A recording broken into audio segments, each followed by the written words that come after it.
Ladies and gentlemen, tonight I want you to lean in closely because what I'm about to tell you is something most people never understand about avoidance. People believe avoidants don't care. People believe they move on instantly. People believe they feel nothing when a connection fades. But tonight, you're going to hear the truth they hide behind silence, behind distance, behind that calm exterior they use as armor. When an avoidant misses you, they rarely reach out with clear words or direct emotion. Instead, they begin to orbit use silently a behavior that is one of the strongest, yet most misunderstood, signs that they're waiting for you to reach out. Avoidants live behind emotional armor, so they express longing in indirect ways, in subtle movements around your life, in micro behaviors that seem insignificant to the untrained eye. But once you understand the psychology behind it, you'll realize their orbiting is not random. It is intentional. It is vulnerable. It is the avoidant's quiet confession that they still care.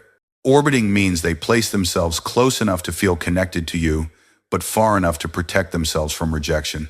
They might not message you, but they'll suddenly watch your stories after weeks of silence. They may not call, but your old post from months ago mysteriously gets a new like. They won't say, "I miss you," but they'll appear online exactly when you are. They don't initiate, but they monitor. They don't speak, but they observe. This is how avoidants hover at the emotional edge, wanting closeness, fearing closeness, craving connection, while trying to control the risk. This behavior comes from the avoidant's deepest internal conflict. They miss you, but they fear the emotional responsibility that comes with reconnecting. They want to know what's happening in your life without stepping into the vulnerability of a conversation. They want to feel your presence without opening themselves up to a real emotional exchange.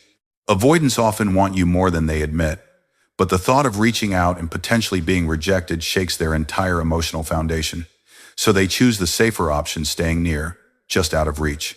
When an avoidant orbits you, it means you still hold emotional significance to them. They haven't replaced you. They haven't forgotten you. They haven't moved on the way people assume avoidants do. Avoidants don't detach easily, they suppress. They bury, they compartmentalize, but they don't forget. So their orbiting becomes a way of checking if the connection still exists without having to risk exposure. Every time they view your story, it's an emotional question. Are you okay? Have you moved on? Is there someone else? Would you still talk to me? They are gathering emotional data in the only way they feel safe doing it silently.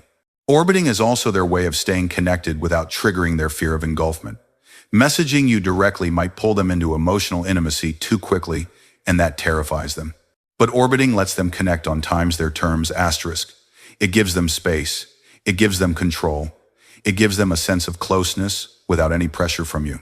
And in their world, that balance between longing and distance is the only way they know how to cope with feelings that overwhelm them. People often misinterpret this behavior as games, manipulation, or ego. But it's none of those. It is vulnerability in disguise. Avoidants don't know how to say, "I miss you," without feeling weak. They don't know how to initiate without feeling exposed. They don't know how to risk rejection without their childhood wounds erupting. So orbiting becomes the emotional compromise, the way they stay connected without sacrificing their sense of control. Inside their silence, there's a storm you will never see. They wonder if you've forgotten them. They fear you've moved on. They replay old moments. They question whether they made the right decision by pulling away. They feel the loss more slowly, but often more intensely. And when the longing becomes too strong, they reappear in your emotional space, not with words, but with signals. Watching you from afar is their way of keeping you emotionally alive in their world. Orbiting is also a test. They want to know if your energy is still open or if your heart is hardened. If you post content that looks happy, healed, or peaceful, they feel both relief and fear. Relief that you're okay. Fear that you no longer need them. If you look like you're moving forward, it triggers their desire to reconnect, but it also triggers their panic. So they stay on the outside, circling your life, deciding whether it's safe to come closer. This is the avoidance version of knocking on your emotional door. Not loudly, not confidently, not directly, but softly, quietly, gently. They are hoping you will feel their presence and reach out first because that removes the danger of rejection. If you initiate, they feel safer. They feel chosen instead of exposed. They feel wanted instead of vulnerable. Orbiting is the bridge between missing you and contacting you. When an avoidant does this, they are not indifferent, they are conflicted. They are not cold, they are afraid. They are not done, they are waiting. The orbit is their way of saying, I'm still here. I'm not over you. I want connection, but I'm scared to start it. When you see these signs, understand that they are not accidents. They are the avoidant's silent confession, their emotionally cautious way of showing longing. And despite all the fear behind it, orbiting is the clearest proof that they hope quietly, secretly, nervously, that you might still care enough to reach back. When an avoidant begins sending subtle signals, watching your stories, liking old posts, checking your updates, hovering around your online presence, it is not coincidence, and it is not meaningless. These tiny actions are their hidden cries for connection, the only way they know how to express longing without exposing their fear of vulnerability. Avoidants do not reach out through words, they reach out through presence. They won't say, I miss you. They won't message, are you okay? They won't confess, I still care. Instead, they communicate in shadows, through hints so gentle that only someone who truly understands avoidant psychology can interpret them. These behaviors, subtle, indirect, quiet, are the avoidant's emotional language. When an avoidant misses you, their fear of rejection outweighs their desire to reach out directly. They want connection, but they want safety even more. So they watch from a distance. They gather information. They observe your life silently. In their mind, this is the safest way to stay attached without risking the emotional vulnerability they've avoided their entire life. Every story view is a question. Every old post like is a whisper. Every sudden online appearance is a signal. Every indirect movement toward your digital presence is a message they don't know how to deliver with words. Avoidants are not emotionless. They are emotionally frightened. Their upbringing, their wounds, their coping mechanisms taught them that expressing desire is dangerous. Wanting someone exposes them. Missing someone makes them feel weak. Reaching out puts them at emotional risk. So instead of stepping into vulnerability, they let their signals speak for them. When they tap on your profile, scroll through your feed, hover without contacting, they are saying, are you still there? When they interact with old posts, they are saying, I remember you. When they watch every story, they are asking, have you moved on? When they appear online at the same time, they are asking, would you still talk to me if I spoke first? These hidden actions are not accidental. They are attempts to stay close without crossing their own emotional boundaries. Avoidants want reassurance without having to ask for it. They want presence without risking rejection. They want connection without the panic of emotional responsibility. And these micro-behaviors become their invisible bridge, keeping them connected to you while they stand at a distance. People often misjudge these signals as games or manipulation, but what you're seeing is fear wrapped in longing. Avoidants feel deeply, but express lightly. They care intensely, but reveal subtly. They love quietly, hoping you'll notice the faint movements they make when they're too scared to speak. Underneath these subtle actions is an internal struggle they will never voice. They are torn between wanting to reconnect and fearing the consequences of reaching out. They know they hurt you. They know they pulled away. They know their silence created distance. So they hesitate, fearing you might be angry, indifferent, or uninterested now. Instead of asking, they observe. Instead of speaking, they signal. Instead of reaching, they circle. These behaviors also reveal something else. Avoidants don't detach easily. Despite stereotypes, avoidants don't simply move on the moment connection breaks. They feel the loss quietly and slowly, long after things end. They keep you alive in their emotional memory. They revisit moments when they feel lonely or nostalgic. And when the longing grows too strong, they show up in your digital world, hoping for one thing above all, proof that you haven't forgotten them. Your online presence becomes their emotional compass. If you look happy, they wonder if they still have a place in your life. If you look distant, they worry they lost you. If you look strong, they admire you, but they also fear approaching. If you look peaceful, it draws them closer. If you look angry or hurt, it scares them away again. This is why their signals matter. They track your emotional state from afar. They are trying to decide if reaching out would feel safe or terrifying. They need reassurance without risking vulnerability. So they communicate the only way their attachment system can tolerate, lightly, carefully, invisibly. The deeper truth is this: Avoidants express longing through actions that allow them to stay in the background. They want you to see the signs. They want you to feel their presence. They want you to know they're still connected, but they don't want you to confront it. They want you to recognize their signals without demanding explanations. They want you to notice without overwhelming. Their subtle actions are emotional confessions disguised as digital footprints. They fear saying, "I miss you," but they'll show you by showing up. They fear asking, "Are you thinking of me?" but they'll search for your name. They fear admitting, "I still care," but they'll linger in your online world, hoping you'll sense what they're too afraid to speak. So when they do these things, it's not games, it's vulnerability wearing camouflage. It means they are not done. It means you still matter. It means their silence is not absence. It means they're waiting, watching, hoping, quietly asking for you to make the first move because they can't.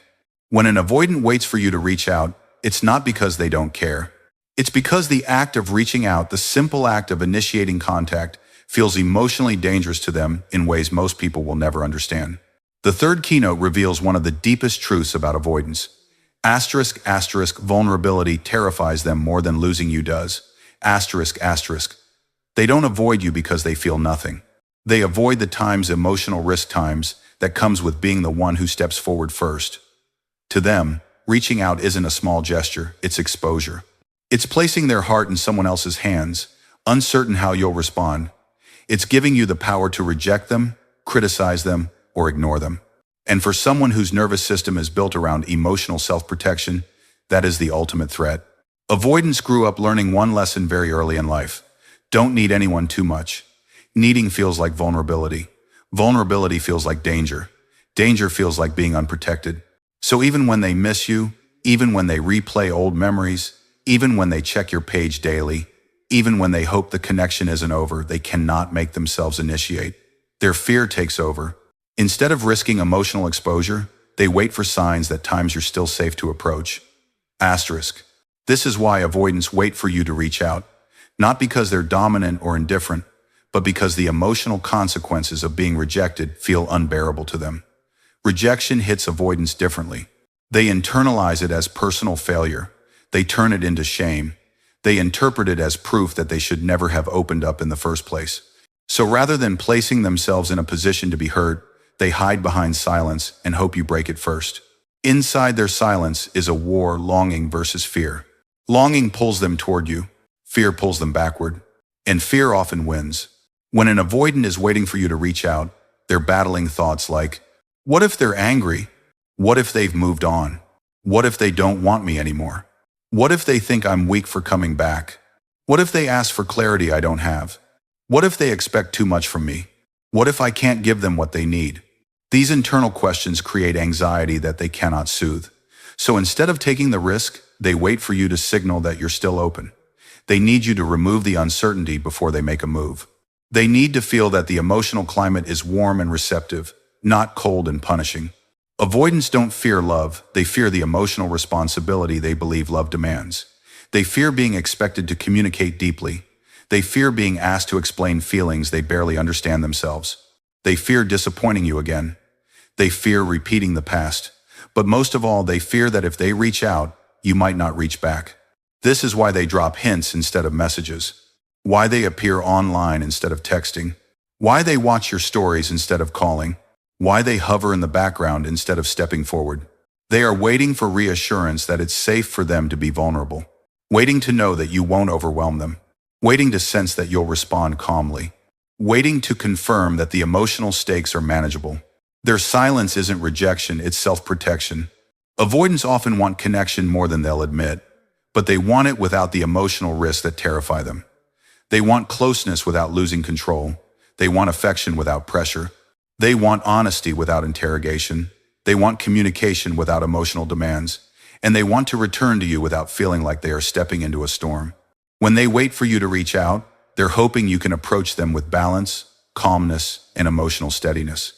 They don't want a flood of intensity, they want a gentle signal. A simple message, a soft opening, something that tells them, I won't hurt you, I won't overwhelm you, I won't make you regret reaching out. In their mind, if you initiate, they're safe. They can respond without fear of rejection. They can open up because the door is already cracked open. They can move at a pace that doesn't activate panic. They can engage without feeling like they're losing emotional ground. This is why avoidants wait, not because they don't want you, but because they fear what reaching out might cost them emotionally. They fear feeling weak. They fear feeling exposed. They fear being vulnerable in a world that never made vulnerability feel safe. So when an avoidant is waiting for you to reach out, it means something powerful. They care more than they can express. They miss you more than they can admit. They want connection more than their fear allows. And they are silently hoping you can do what they cannot, to make the first move, gently enough that their heart finally feels safe to meet you halfway. When an avoidant waits for you to reach out, they're not waiting to see how much you love them. They're waiting to see whether the emotional environment around you has changed. The fourth keynote reveals the heart of their internal struggle. Avoidance tests the emotional safety level before they let you back in. They cannot approach you unless they feel the air around the connection is calm, predictable, and free of emotional pressure. They don't listen to your words first. They feel your energy. They sense your emotional tone. They read your reactions with extraordinary sensitivity, even if they pretend to be detached. Because to an avoidant, emotional safety is not a luxury. It is the only condition under which closeness becomes possible. Avoidants are constantly scanning for emotional danger. Not physical danger, not obvious threats times emotional times danger. They are hypersensitive to cues most people don't even notice. A tense tone, a disappointed glance, a frustrated message, a hint of criticism, emotional expectations, subtle pressure. Anything that feels like it might pull them into a depth they're not prepared to navigate. Their nervous system reacts instantly. Their guard rises. Their instincts tell them to pull away. This is why they test before they approach. They want to know, are you still hurt? Are you angry? Are you desperate? Are you expecting a deep conversation? Asterisk, asterisk. Are you waiting to demand clarity? Asterisk, asterisk, asterisk, asterisk. Are you ready to blame them? Asterisk, asterisk, asterisk, asterisk. Are you emotionally unstable? Asterisk, asterisk, asterisk, asterisk. Are you going to pressure them into reconnecting too fast? Asterisk, asterisk. These questions feel like survival questions to them. They need the answers before they risk stepping back into your emotional space. Their silence is not just fear, it's observation. They're studying the environment to see whether you've healed, whether you've softened, whether your energy feels warm or wounded. Avoidants do not approach unstable emotional climates because instability triggers their oldest wound, the wound of feeling trapped, overwhelmed, or responsible for someone else's feelings. Their childhood conditioning taught them that emotional closeness leads to emotional chaos. So as adults, they need to confirm that chaos is no longer present. This is why they interact with your life indirectly before reaching out. They watch your posts, your tone, your expressions, your behavior. They're looking for signs that the emotional world you're living in is calm, not explosive. When they sense emotional pressure from you, even subtle pressure, they freeze. When they sense desperation or neediness, they panic. When they sense anger, they withdraw further. But when they sense emotional steadiness, something shifts inside them. They begin to relax. Their anxiety decreases. Their fear softens. They start thinking maybe, just maybe, it's safe to move closer. Avoidants aren't looking for perfection, they're looking for equilibrium. They want to know that you can handle uncertainty without collapsing. They want to see that you can communicate without overwhelming. They want to feel that your energy won't swallow them whole. They want reassurance that you aren't coming from fear, desperation, or emotional instability. They want to see signs of emotional maturity, calm responses, balanced energy, lightness in your tone, self-respect in your behavior, neutrality where there used to be intensity. This emotional climate tells them everything. It tells them whether reconnecting with you will feel like pressure or peace, whether the relationship will feel like an emotional burden or an emotional sanctuary, whether they can trust you with their guarded heart or whether being near you would trigger their instinct to flee again. Avoidants don't approach when they feel judged. They don't approach when they feel expected to explain themselves. They don't approach when they feel like the past will be weaponized. They don't approach when the emotional atmosphere feels heavy. But they absolutely approach when they feel warmth, ease, lightness, and emotional clarity. When they sense you're no longer trying to control the outcome. when they feel you're not waiting to throw the past in their face, when they notice you're not using guilt, pressure, or intensity as tools to draw them back. When the emotional climate feels peaceful, they feel drawn, not forced. This doesn't mean they want you to hide your feelings. It means they want your feelings to be grounded rather than chaotic. They want to know that you can sit in a moment without panicking, that you can talk without accusation, that you can hold your own emotional weight, that you can let things unfold naturally without trying to rush them into clarity. Avoidants don't fear love, they fear emotional volatility. They fear confusion, they fear drowning, they fear losing their grip on their independence. So when your emotional energy feels steady, they interpret it as permission. Permission to step forward, permission to take the risk, permission to test the connection again. What they're truly asking with this test is simple. Is it safe to come near you now? Have you changed the emotional rhythm? Will this time be different? And when they sense the safety they've been longing for, even from a distance, they begin to move toward you, quietly, cautiously, but with a hope they rarely allow themselves to feel. Your emotional energy is the signal they're reading, and when it feels grounded and calm, it becomes the one thing their fear cannot argue with, a reason to return. When an avoidant wants you to reach out, they don't want intensity, pressure, or emotional fireworks. They want one thing above all, asterisk, asterisk, your gentleness. Asterisk, asterisk, this is the heart of the fifth. Keynote avoidants don't come toward pressure, they come toward peace.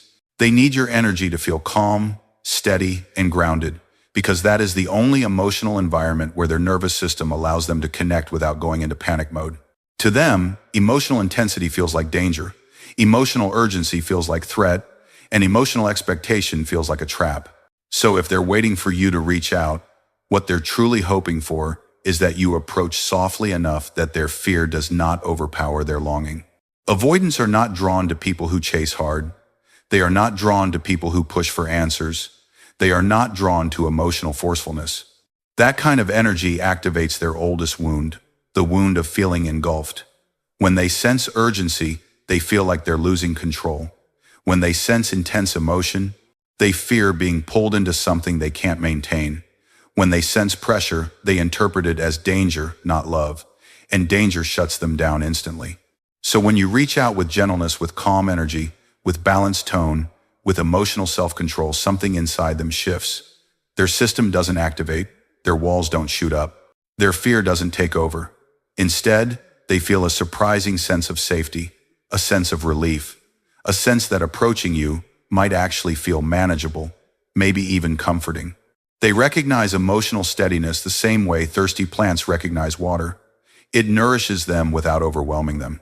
Avoidants need emotional spaciousness. They need to feel like they can breathe around you.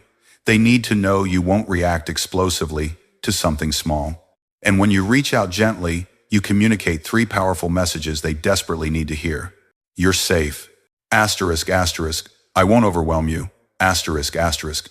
Asterisk, asterisk, I'm not expecting you to be someone you're not. Asterisk, asterisk. That gentleness is the doorway through which avoidants can walk toward connection. Not because they don't care, but because they care too much and fear the emotional cost of closeness. When you reach out with pressure, long paragraphs, intense explanations, emotional demands, questions about the relationship, the avoidance system immediately goes into fight or flight. Their body interprets it as emotional suffocation. It reminds them of past relationships where they felt trapped. It reminds them of childhood moments when emotional intensity felt unsafe. Their instinct isn't logical, it's protective. They shut down, withdraw, disappear, not because they don't want you, but because they think connecting means losing themselves. But when you reach out softly, a simple greeting, a light comment, something low pressure, they feel something they rarely feel in relationships: emotional permission. Permission to connect without being consumed. Permission to engage without being demanded of. Permission to show up without being overwhelmed. Most people misunderstand this. They think avoidants want space because they don't care. But the truth is, they want asterisk, asterisk, calmness, asterisk, asterisk, not distance. They want asterisk, asterisk, predictability, asterisk, asterisk, not disengagement. They want asterisk, asterisk, emotional clarity, asterisk, asterisk, not emotional emptiness. And your gentle approach tells them that they can have closeness with you without sacrificing their emotional freedom. Avoidants associate love with intensity that burns them. You teach them a different experience, one where love feels like warmth, not fire, where connection feels like a quiet river, not a crashing wave, where affection feels like presence, not pressure. And this experience is what allows them to move toward you instead of away. Gentleness also reveals something else to them. You have matured emotionally. You are no longer trying to force the connection to fix your anxiety. You are no longer trying to rush clarity. You are no longer using them to calm your inner turbulence. When they feel this, they see a new version of you, someone grounded, someone confident, someone who no longer needs them to save or reassure you. That shift is magnetic to avoidance. They aren't drawn to intensity, they're drawn to peace they never had growing up. You're showing them the emotional environment they always craved. Safe, steady, predictable, calm. When you reach out gently, you become the only person their fear doesn't want to run from.